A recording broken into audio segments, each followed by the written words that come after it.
What we'll do, we're just going to start by asking each of the panelists today to sort of do a no more than 3-minute introduction to yourself and to this topic about why the climate crisis is a water crisis. I may then ask some individual questions, and we'll take some questions or commentary as well from the floor. Let's start with Roh, and then we'll come this way. I'm just going to literally just move you in a line. Yeah.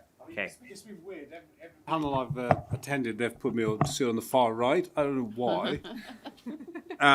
But yeah, good point on us knowing each other long before I became a British citizen. So good job. I turned my leave to remain into British citizenship. Otherwise, I'd be deported back to be looked after by the Taliban. But so talking of that, now I was born in a village in central highlands of Afghanistan. As a child, one of the things I remember very fondly is heavy snow in the winter. But as I grow up, snow, which, you could imagine central highlands 2,000 meters above what we are. So the snow were heavy. People were happy in terms of expecting enough water for them to, sustain themselves come the spring and summer.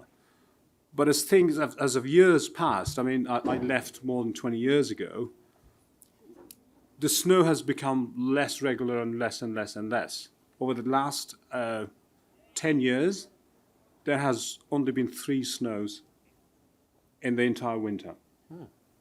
And what happened during the 20 years of international involvement, of course, there are many other factors that made people move towards, from their villages to district centres to cities.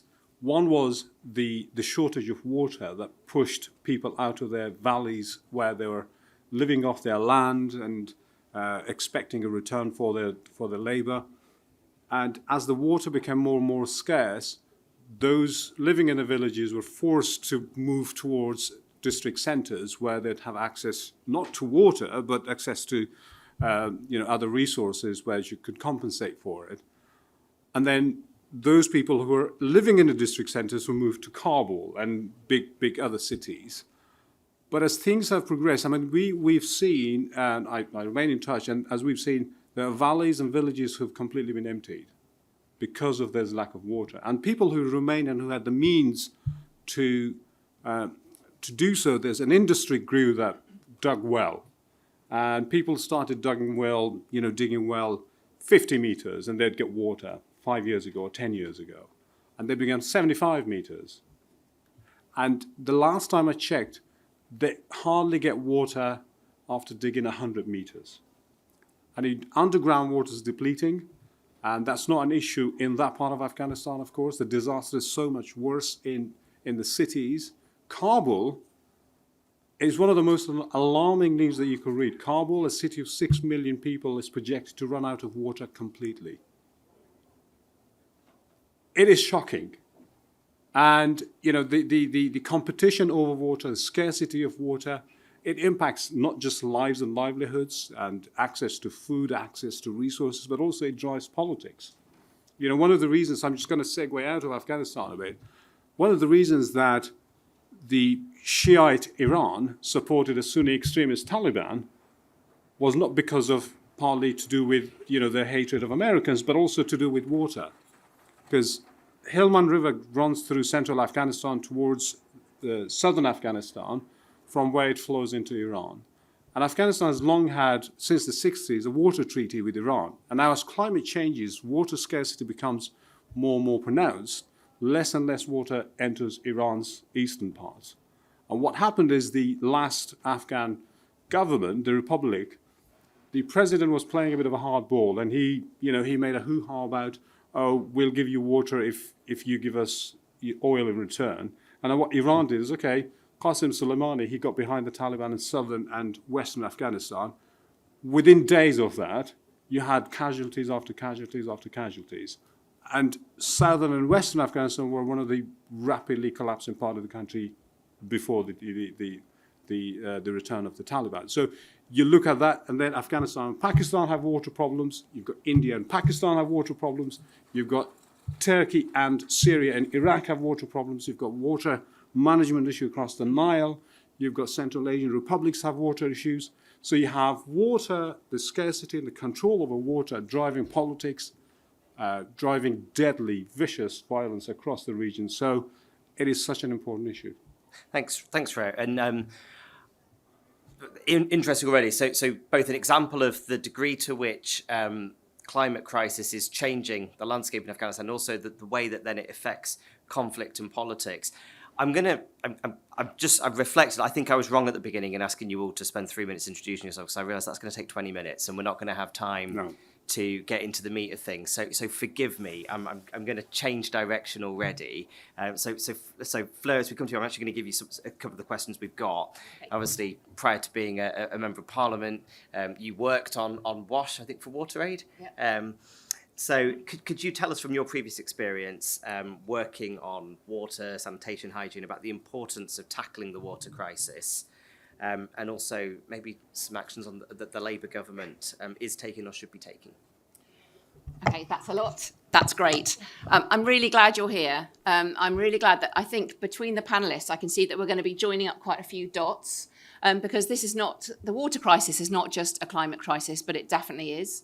But it's also a health crisis, it's a development crisis, it's an equal opportunities, it's a gendered crisis, it's all of these things. And for me, my campaigning on water is absolutely entwined with my membership of the Labour Party, the society I want to see, the politics that I have slowly got more changed with over time to becoming an MP as well. So it was very interesting what you were saying. And in amongst that fact that Kabul is going to be the first city to run out of water should shock us all and should be talked about a lot more. But also the linking between, are we going to achieve the Sustainable Development Goals? Most of the goals cannot be achieved without good water systems. And we cannot achieve what we want to as a government on women and girls if we don't focus on water as well. If girls are going to have to go off continually spending their time fetching water, and women have to spend so much time caring for people who are sick because of the water crisis and sanitation and hygiene, then we cannot achieve what we want to around the world. And that's so linked to here as well with antimicrobial resistance is increasing around the world because people are prescribing antibiotics in areas where actually clean water would control infection. To just wind back a couple of seconds, you asked me about my experience. So as a young person, I campaigned for fair trade in supermarkets, and we got like fair trade bananas, and that was my introduction to global inequality. And I campaigned a lot on third world debt at that time. That was a big campaign. And I was able to go and work for Christian Aid, and then Oxfam, and CAFOD, and then WaterAid for 7 years as the global advocacy lead. And I had a huge privilege of going all around the world and visiting communities and saying, what's important in this community? What's important for you?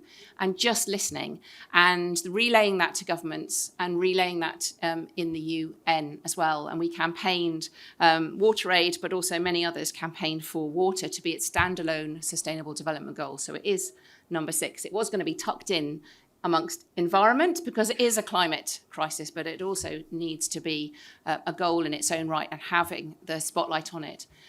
And the British public, if I talk to my constituents, many of them give money to WaterAid, many of them give money to aid agencies, and they explain what they do through water. It's such a basic right. It's so basically needed. You can see as soon as the water company, if you don't have water for just a few hours, it's a crisis. We're around with bottles of water. How will I cope?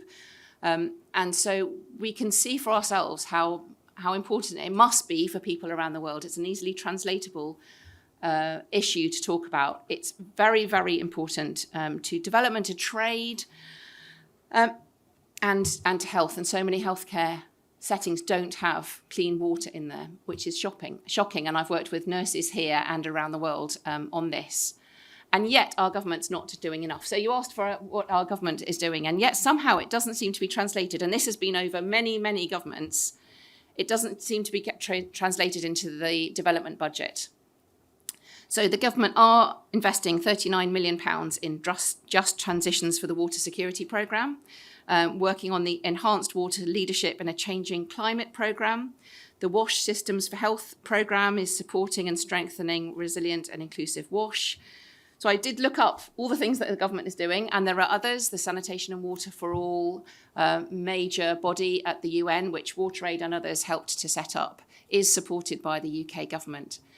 But in a time when the aims of development are decreasing, we need to keep talking about water, I think, as absolutely fundamental. And for me, I keep campaigning on water, not just because I wanted to go and work for WaterAid, because all these communities I went to see, I thought actually there are two big things in development that are the most fundamental. One is conflict, and one is water, sanitation, and hygiene. Those two things, I think, if you can solve them, you solve so many of the other development project parts. So that's why I'm passionate about both of those issues. Thanks, Val. That was really concise, actually, and I liked the way that you talked about the Sustainable Development Goals and the fact that water actually touches on so many of them, and the way it impacts on women and all. Yeah, it's broader than people maybe appreciate. Maria, you're a development economist. So, we often talk about water as an environmental issue. That's probably how I'd be prone to thinking about it. But could you maybe say something about the water crisis from an economic perspective? Yes, absolutely. Firstly, it's an absolute honour to be on such a fantastic panel.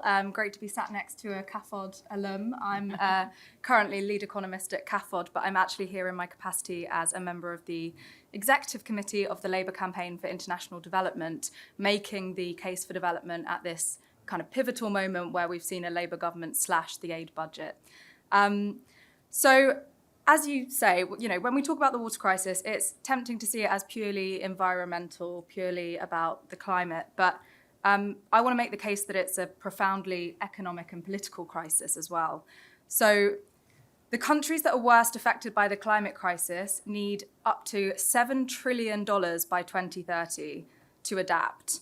And yet, under the current global financial rules, instead of receiving an inflow of money, we're actually seeing a net outflow of money away from the poorest and most climate vulnerable countries towards wealthier countries and multinational corporations.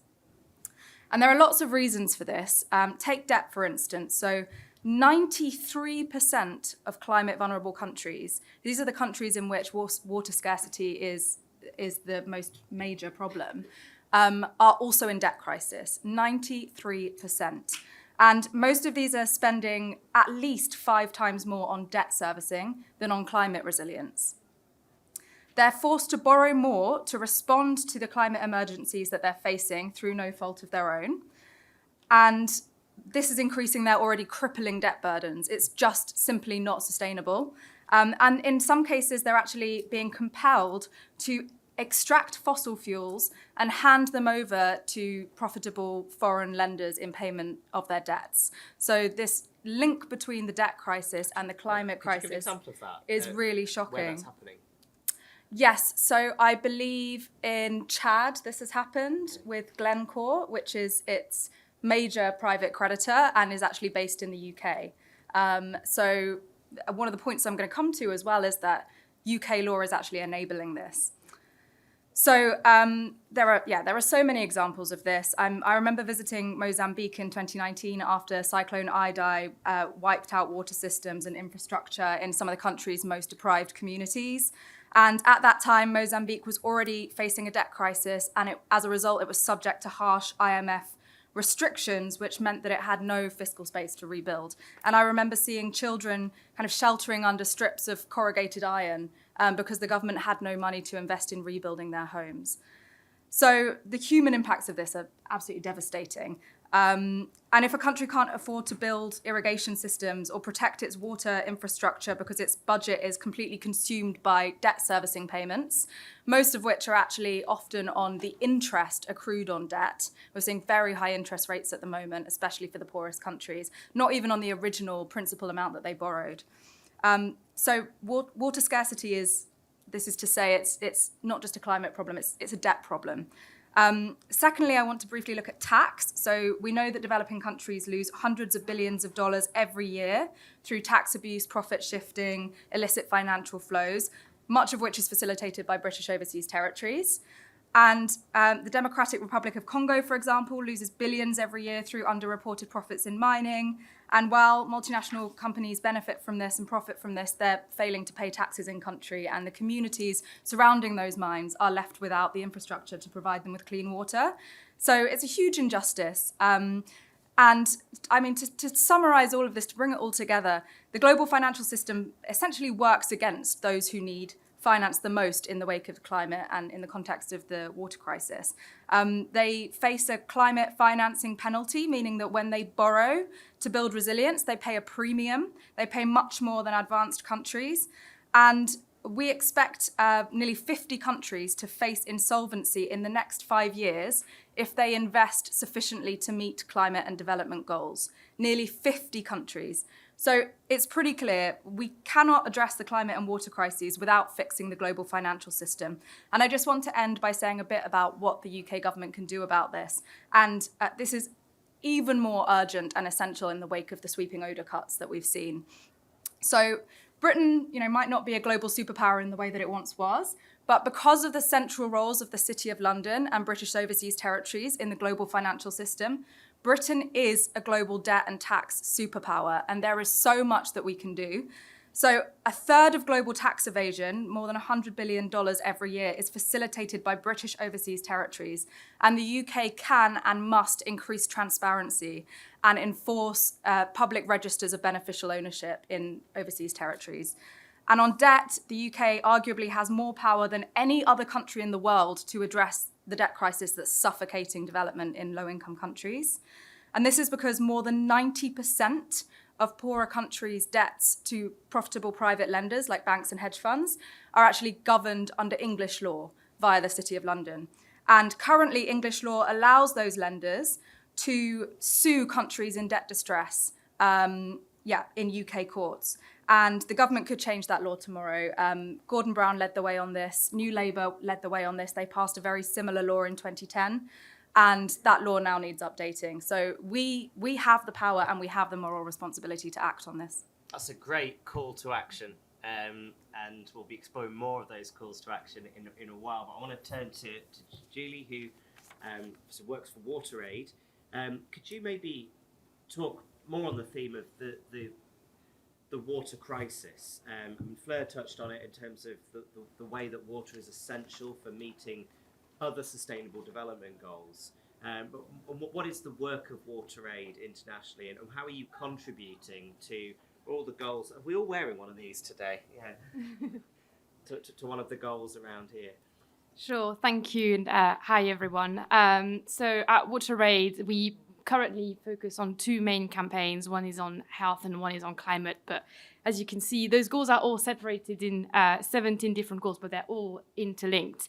For example, if you take health, and I know that you've already mentioned it quite a bit, but WASH is so essential to having resilient societies, including the different sectors. So for health, for example, when you have access to clean water, sanitation and hygiene, it means that healthcare workers and patients can stay healthier because it prevents infections from spreading.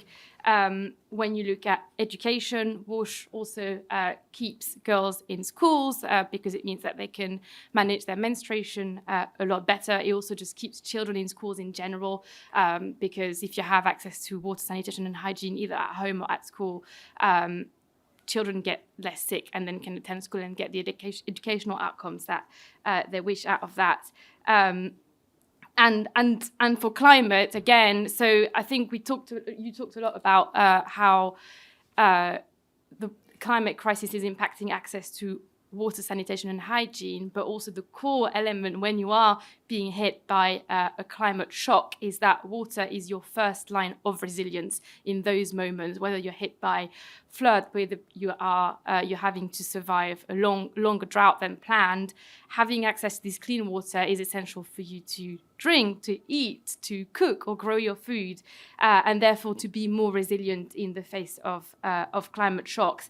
And yet what we are seeing nowadays is that 1 in 10 people don't have access to clean water close to home. And we know that this is being increased by and made worse by climate change, especially as we're seeing an increase in climate shocks hitting us. One of our recent reports found that climate-related events that are water-related, so flood, drought, sea level rises, have increased by 400% in the last 50 years. And there have been recent predictions in a UN report on the state of the world's water, which estimates that by 2050, more than 5 billion people will be living in areas of water scarcity. So by that time, that will be around half of the world's population. And as I was saying as an introduction, water, and as Fleur and as everybody on this panel has already mentioned, water is so critical to our livelihoods, to our SDGs, and also to our economies. All the sectors that we've been mentioning are so essential for a country's economic growth. And the last point that I just wanted to raise on that front, and I know you've briefly touched upon it, Fleur, is what concerns us is we are seeing a decrease in the government budget dedicated to WASH. Since 2018, there's been an 80% decrease, going down from £206 million in 2018 to just 37 million in 2023. And we're not the only ones concerned about this. And the one thing that I wanted to mention is on all your seats, you should have a briefing as well as a petition paper.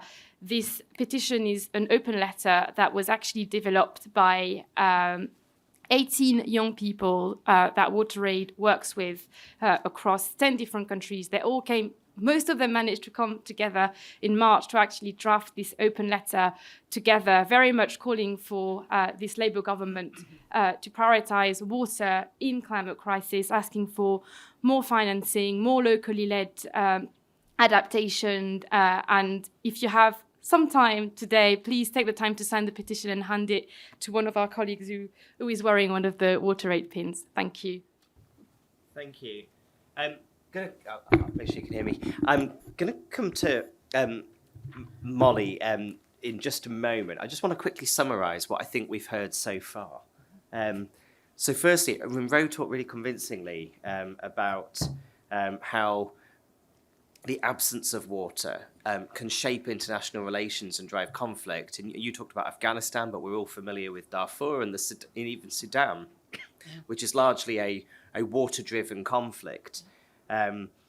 We understand that climate-related shocks have increased 400%, and there's no snow in Kabul. And even in the region that I represent in the northeast, farmers have told me that they've just had a year of drought following a year of excessive rain, and that's impacting on them.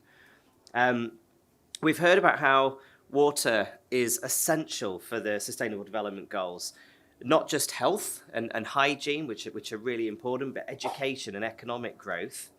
And we've heard that this is being driven not just by climate change, but also by the debt crisis that's undermining nations' ability to secure safe water and sanitation.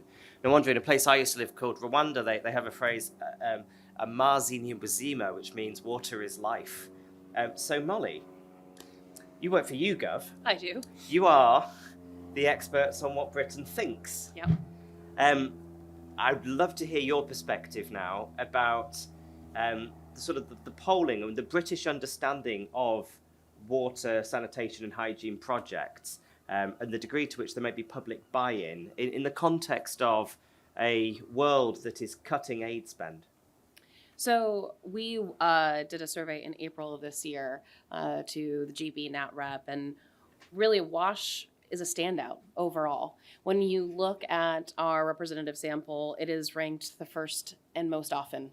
It hasn't changed year over year for the past few years, and overall you're looking at 26% of the population consistently saying it's number one, and actually 54% say that it's far and away the most important issue ahead of education, health, and climate change. And based on the conversation that you're hearing, it's because water is the baseline. And so you can't have discussions around health or education or even around climate change without focusing on WASH overall. And so when you're looking at these stats, I would say that especially for this Labour government, and it's incredibly popular in the concept of international development. And so that's what we're seeing so far. I mean, and how popular? How would that go down in the red wall that I represent if we were to tell people that Britain's going to increase our spend on making sure that there is clean and safe drinking water and also sanitation? So when you're comparing it to cost of living versus international development, it's not going to go well.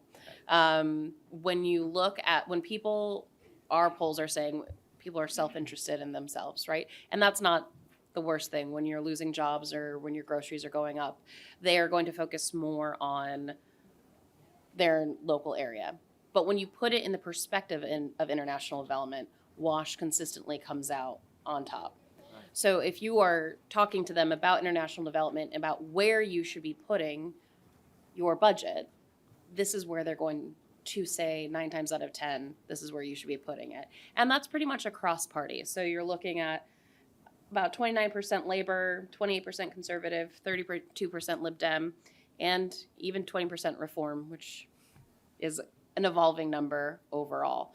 And so you're also looking across party, and also age split, 18 to 25, 25 to 49. This is their number one priority as well.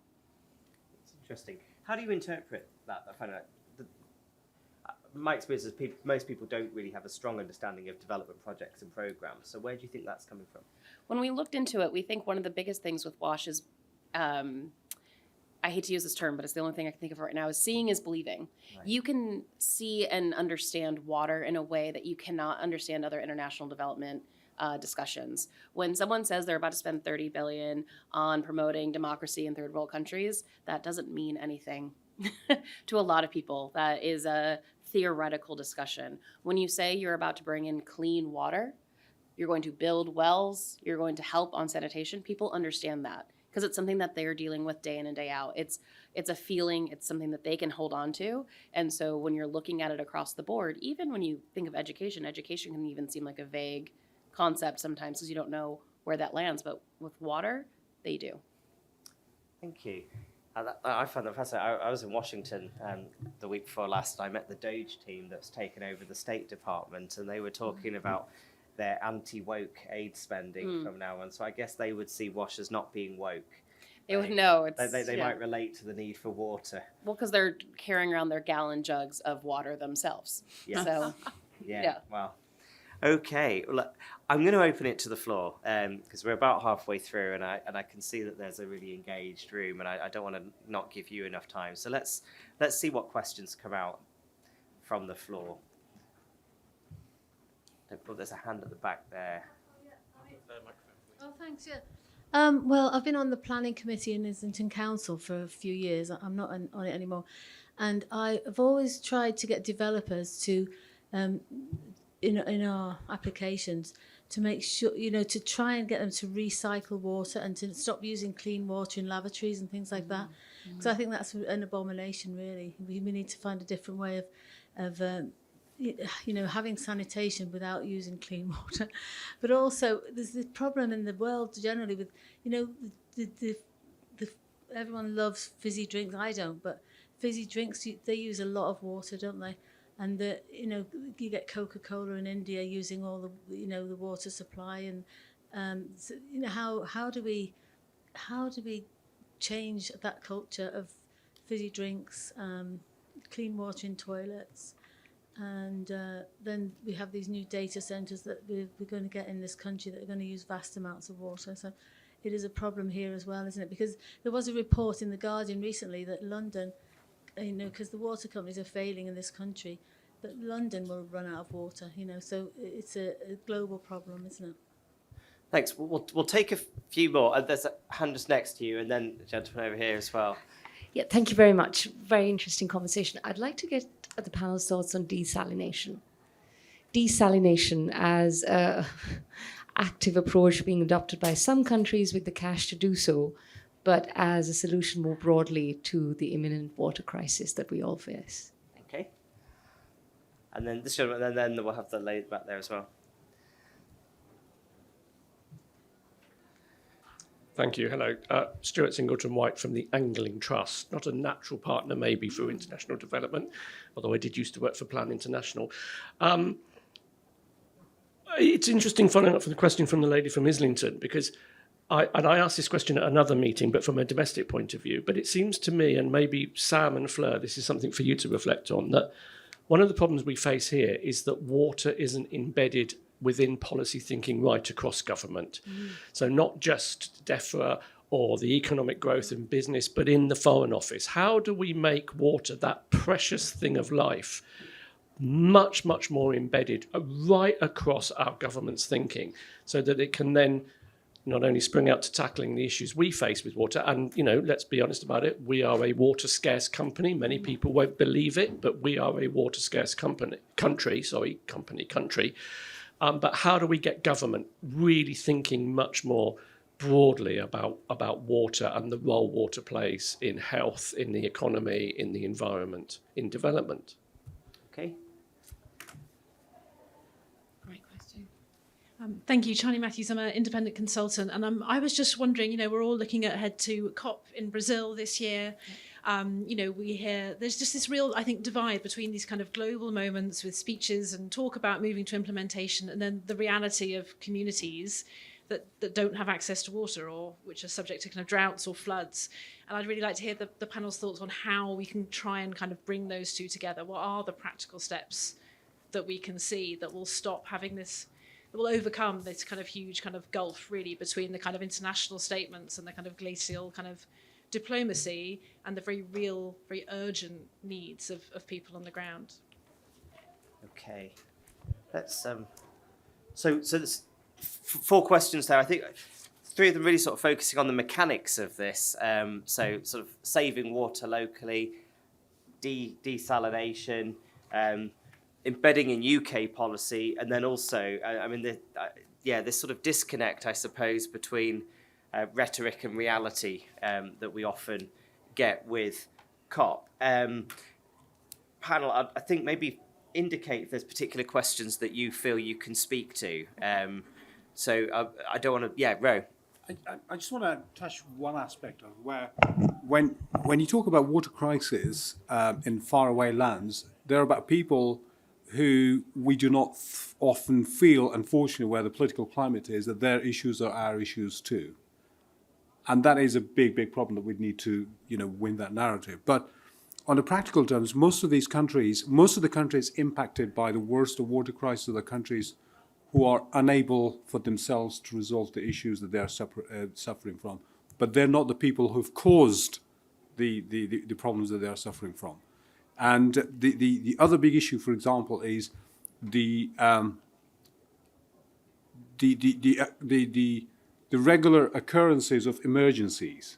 Because of continuous drought in countries like Afghanistan, and especially landlocked countries, whether you're in Africa or Afghanistan or Southeast Asia, you've got continuous cycles of drought and flood and drought and flood. And I was talking to an NGO leader who's doing a lot of work in Afghanistan, who said the bulk of our budget's now spent on not trying to, support people who have sustainable source of water, but also to get emergency resources available to them. You have for example, in Somalia or in Sudan or in Yemen, you'd have mothers and pregnant women walking 2-3 hours just to get themselves a jug of water. Now, that is our problem. That is an issue that we have to be here thinking about, dealing about it. So, we just need to bridge the gap that faraway issue is not our issue because we've got a lot of rain in our country. Because if you go into the street, talk about people, have you got water issue? They don't, because that concept, that they're so lucky that concept of not having water and having to walk 2-3 hours for water to get a jug of clean water. And we've got to remember that most of these areas who are struggling, they're also struggling for clean water. They might have access to some form of water, but mostly because of the way they're used, are contaminated already. And that is a big, big problem. Thank you. Anyone else on the panel wants to? Yeah. I was going to say, in terms of making it into a policy, I wonder if Fleur would agree with this, which is you need to take the concept of water rights and water and put it into the concept of the priorities of the government, which right now is the economy and migration. And if you think about providing clean water to different economies, that will boost their own economies. It will make sure that people then don't have a reason to leave, which can also then work on migration. But you have to look at the overall framing of that, which then allows policy to have that connection. But if you look at it in one particular arena and it's not connected to the government's overall priorities, it will get lost. But as long as you're framing it within the current discussion and you can find those arguments, you're going to see those connections more. But I'm not the MP. No, I think we are. I think that's a really good point about connecting the challenges that are global to people's own lives. And you're absolutely right. Both conflict and refugee flows are issues that impact us. Fleur, do you have a... Yeah, it's interesting to be on a panel with you, Sam, because we have got quite different constituencies. But we've both got a passion for development and a passion for what the role that the UK government can play in international development. We are back on the international stage. What can we do with that? And we've come in, and that is our politics. For a red wall seat or for a seat like Putney in London, how do we translate that into policy? How do we talk about what people understand about water, which is you can put in a pump? And it also goes around. The polling is there because people get it. And because there's so many of the aid agencies use water in their advertising as well to explain it even more. So you can all probably have a vision in your mind of what it means not to have water because you've seen adverts of it at least. And so people, it's sort of, it's self-propelling. And they can understand having a pump and that you need to have that to be able to get water in a village, and that will get water to the person that you've seen in the advert. And then I think it's not too far to go, but most people don't think about it. Then you need to have, a government needs to incorporate putting water, sanitation and hygiene across the whole country. So then it becomes very political, the next step that you need to do. And then the next step from that is rights that we all should have. And it's also debt and the financing behind it. But that is quite a long way to take people in that whole conversation. And then there's the question of how does it link to all policy? So there's that, and there's global finance, and there's everything that we're doing on international stage. And I find myself in so many conversations about all sorts of issues just saying, what about water? When we're talking about Sudan, what about water in Gaza? Water is a huge issue, often gets left out. There's so many ways we can bring it in. And then you come from an angling community. Fergal Sharkey is a huge advocate on this. He came from an angling background. He wants to see the water where he stands and fishes to be cleaner. And water has become a political issue. Our clean rivers are a political issue. Cleaning up the oceans is something that I get loads of emails about. So somehow we have made it, it's not a political issue. It's not joined up, but it's not there as much as it should be. And for us as a London MP, what Sadiq is doing, he said, I've tackled air pollution and I've taken bold action on that, where I'm now going to do the same for water and our riverways. And he's saying we can make London swimmable by 2034. And you immediately think, oh my goodness. But then you think, actually in Paris, they had a very concerted plan to do that. They put in the infrastructure to do it, as well as many other things, road runoff, misconnections between pipes, very practical things, and water companies that were all in the same direction. And in Paris, they did it. So why not? That we can do this in London. So it's something about being bold and ambitious, putting in a plan which has got all the right ingredients, and then delivering on that. And that's what we say in so many other areas. That's what Rachel was saying in her speech earlier. We have got the values, we know what we want to see in education, and now we can put in place all the things such as school libraries, but also breakfast clubs and all of those to put it in. So it's a very Labour thing to do. It's a very Labour way of doing it, but I think it needs more people to be in the room saying, what about water? I hope you're all advocates for that, and it can be at a CLP level. If you're in a planning committee talking about use of grey water in new developments especially, there'll be different ways when we can raise that, but being joined up is important. Although the international discussion about water is very different to the national discussion about water. Yeah. Yeah. Please, come in. Actually, as you do, Maria, Yeah. I'd love to also hear more from you about this sort of justice angle. Yeah. Because I saw a striking image a few years ago of children sort of fishing in a swamp, really, getting dirty water and carrying it home. And then a mile down the road, a gated community with crystal clear water coming out of the fountain. And it made me realise that clean water it's not just about the climate, but there is a social justice and political issue as well. I think you really hit on that when you were talking about debt earlier. But anyway, please go ahead. Absolutely, 100%. I mean, firstly, as a Londoner, I love the idea of London being a swimmable city and being able to take a dip at Hampstead Heath without worrying about gastroenteritis. But that aside, so I want to come back to the question on how do we communicate this to people? How do we communicate the reality of human experiences on the ground?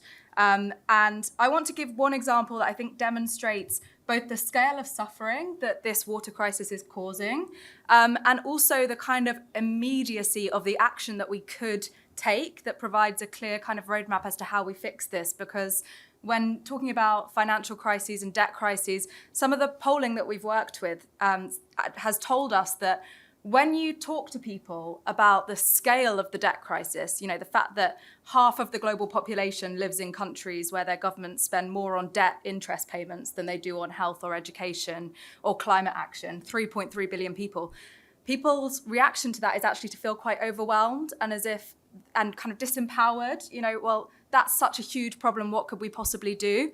So I think this example kind of answers that problem quite clearly. So I want to talk about South Sudan. So I was speaking about the debt justice law earlier and the fact that UK courts, under English law currently, profitable private lenders are able to sue countries in debt distress.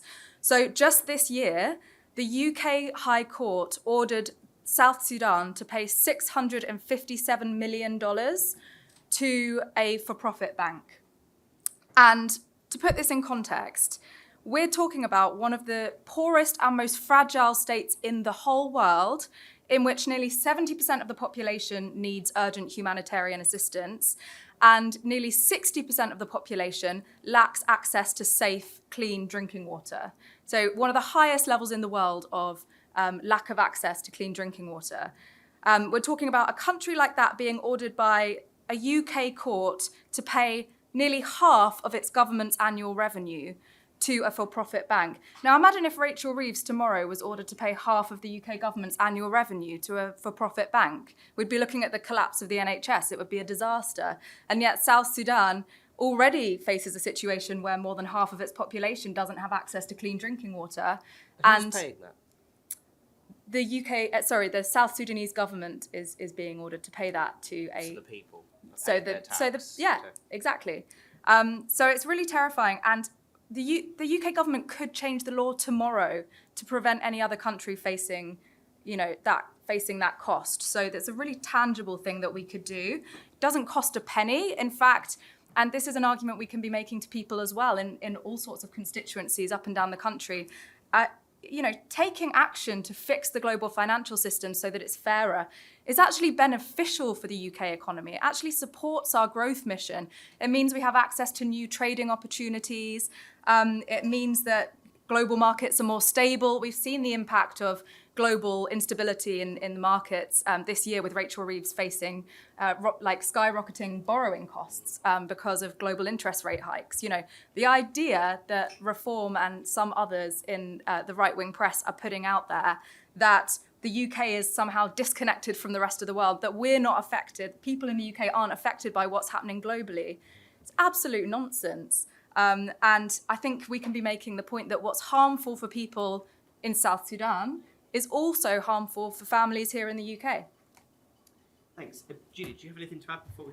Yeah, just was quickly going to respond to two of the questions. The one around streamlining and more coordinated approach around water. So I think Fleur's touched upon the national aspect of things, but it's also quite disjointed also if you look at it internationally. You have climate negotiations under DESNES that cover water. You have FCDO that funds a whole load of water projects. Then you also have DEFRA that's looking after the G7, but the G7 Water Coalition also sits under FCDO. It's all very, very complex.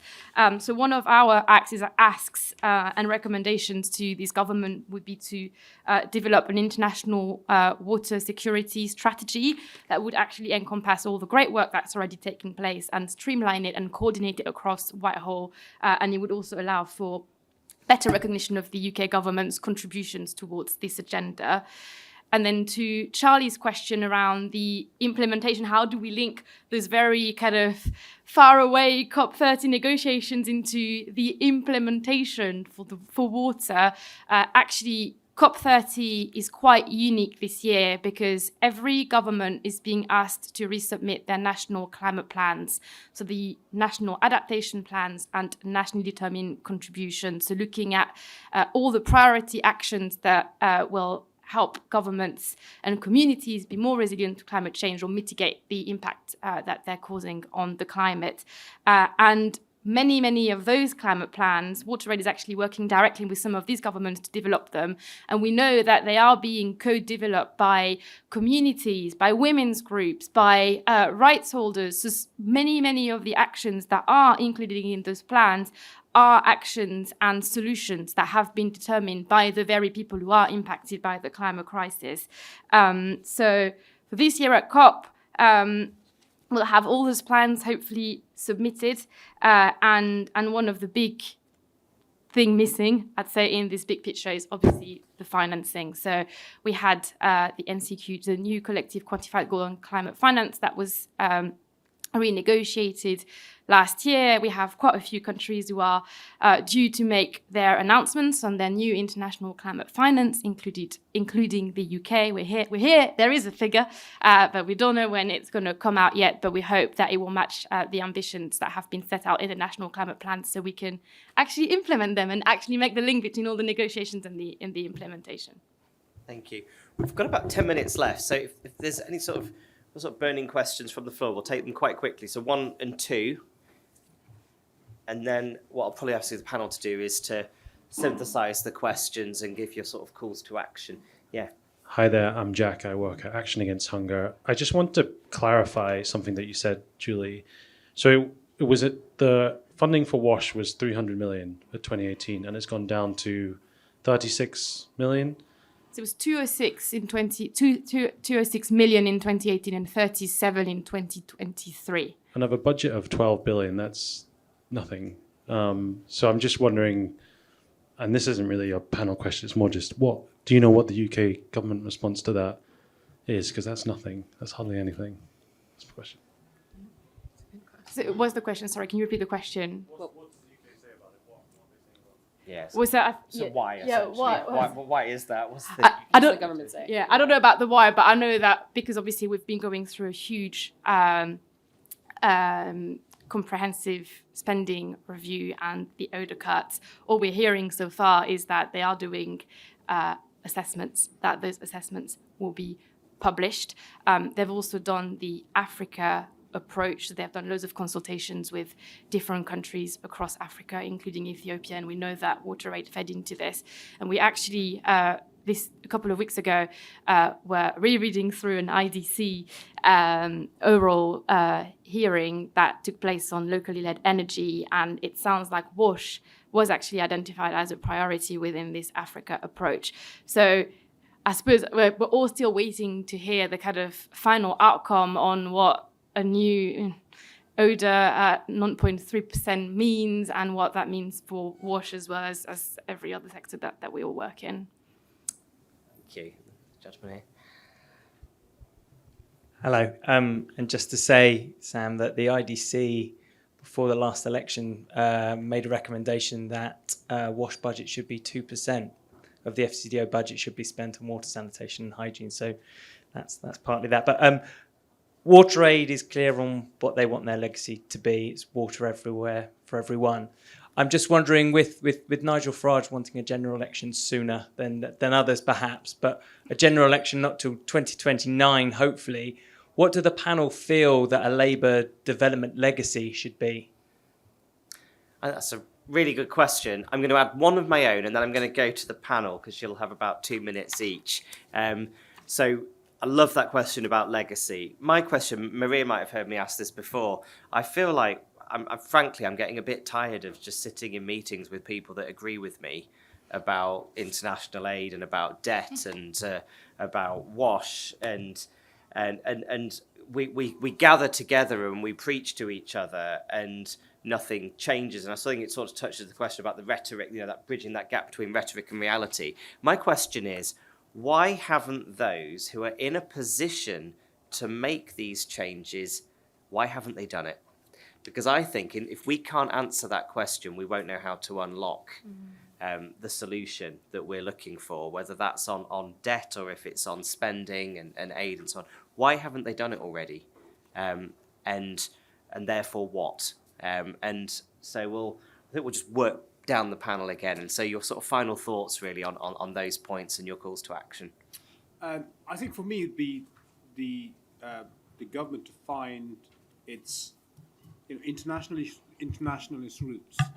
There are things that the previous Labour governments did that the party can look back at and think, this is what we are as a country, this is what we are as a people. Create a new narrative around what it means to be Britain today.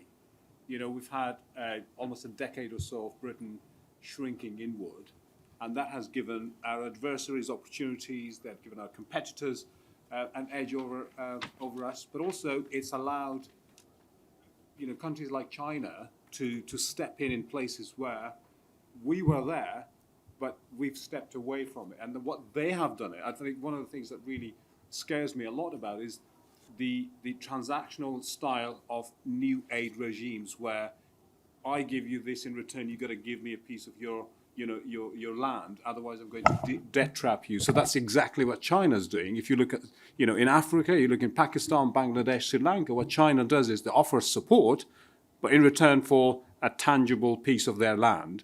And if they're unable to pay that back, then you're, permanently debt trapped. You've got to give a piece of your country to them. Yep. So we've got an opportunity to avoid that. We've got an opportunity to show an example of, okay, although reform is resurgent in the country, but I've never believed. I mean, I came here as a refugee. That's why I've never doubted the generosity of the majority of the British people, and we can just have to, go back to that narrative to say, okay, this is not what we are as a country. That is what we are as a country. So I think we just got to have a sense of pride in that. Thank you. Two big questions. Exactly, you asked the question about why is it so little, and it wasn't enough to start with, and then it's a lot more now. So that is the question. I keep asking that question. I think hopefully we can all keep asking. That's exactly the right question to be asking, and to not accept where the WASH budget is at the moment, because it means so much to every other area of development. It's so fundamentally important. I hope everyone will keep asking that question. It's really vital. About our legacy, I would like our legacy to be firmly back on track to getting towards 0.7% again, to be absolutely understanding the fundamental value of development to our global security issues. We cannot have global security if we leave the stage on development. It's not correct to put it all into defence and say that's the answer.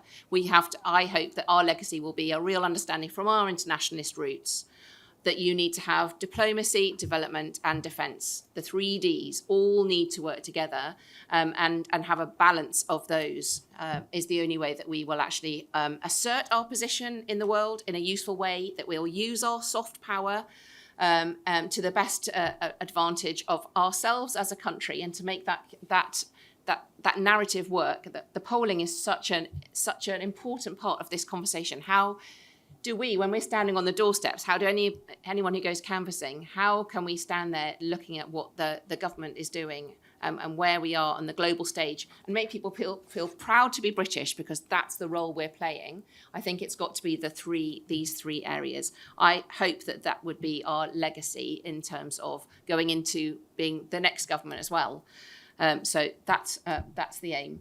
And also within that conversation to see WASH being far more a part of it. Yeah. Great.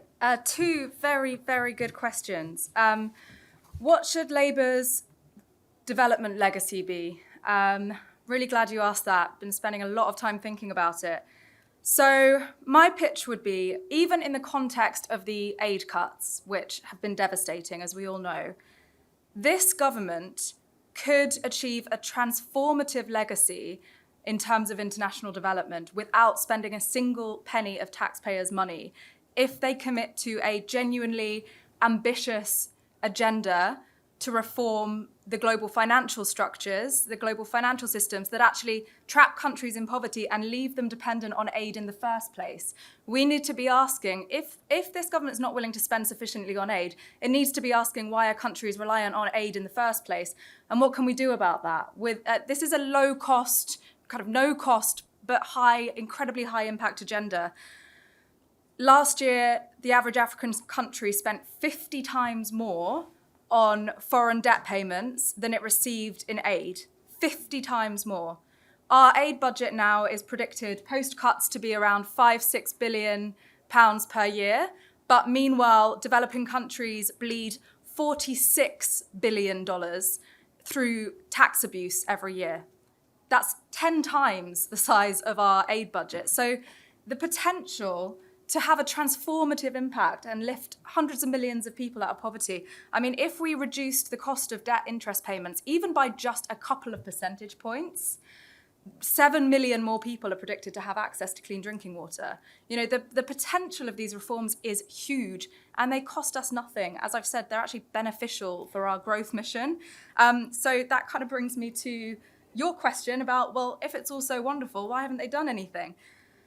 I think it's because this government sort of bought into the reform line that no one cares. I keep being told by ministers that cutting aid is the most popular thing that this government's done, which is concerning to hear. I don't think that's true. I mean, we were actually I was at another really interesting roundtable on aid before this, which is why I was slightly rushing to come in at the beginning. And we were speaking with some polling companies who were saying, if you ask the general population, should we spend less money on aid? Most people say, yes, we should spend less money on aid. If you then say, okay, how much do you think we should be spending on aid? Yeah. They say 5%. Right. And when you say, how much do you think we're spending on aid? They say 25%. So, there's nuance there. It's not that simple. How much are we actually spending? Yeah. 0.2. Exactly. It's not that simple. And one of the benefits of being in government is that we can actually create the narrative. And it does feel a bit like this government's been governing from a place of fear of reform, fear of upsetting Trump, fear of upsetting the City of London. And actually, I think we need a bold, positive vision, and we can achieve that. We're now expected to host the G7 and the G20 in the next few years. This government can come out with an amazingly transformative agenda on aid that costs nothing, and I hope that they do in the run up to those G7 and G20 summits. Thank you so much for that, and I'm sorry to be told you've got about a minute each because I'm conscious of there might be people invading us. Got carried away. No, it's brilliant call to action. Cool. I'll try and be brief, but I also just wanted to acknowledge some of the stuff that is also already working around the recognition of WASH and water in general in what this government is doing. We're seeing it being prioritised in the global goal on adaptation, which is the new big framework that is being negotiated at COP30, and the UK government is very committed to this global goal. And water and sanitation is actually the first target of this goal, and we are seeing, although not massively, but an increasing recognition, certainly from Baroness Chapman in front of the IDC, recognizing the real value of WASH for climate and health. What's not working, and that's also something that we're all toying with, I think, in this sector, is I feel like the conversation and the headspace of the government is somewhere else. It's all about economic growth. It's all about security, and I feel like we need to also, as a sector, maybe be a bit better at trying and fitting some of our arguments within where the government is at in those discussions. And I know that that's something that we're trying to do a lot more of at WaterAid. We actually also have this data, a lot of us. So sometimes it's about reframing the argument. And maybe I can just give one of those examples of the data that we have. But when we were looking at the cost of infections of the lack of access to water, sanitation and hygiene in healthcare facilities in 7 sub-Saharan countries. That's an analysis that we did with the World Bank. This cost 8.4 billion each year in GDP and health budgets of those countries. And what is also maybe not yet recognized and what we need to tell a better story about is this cost is also being felt in the UK.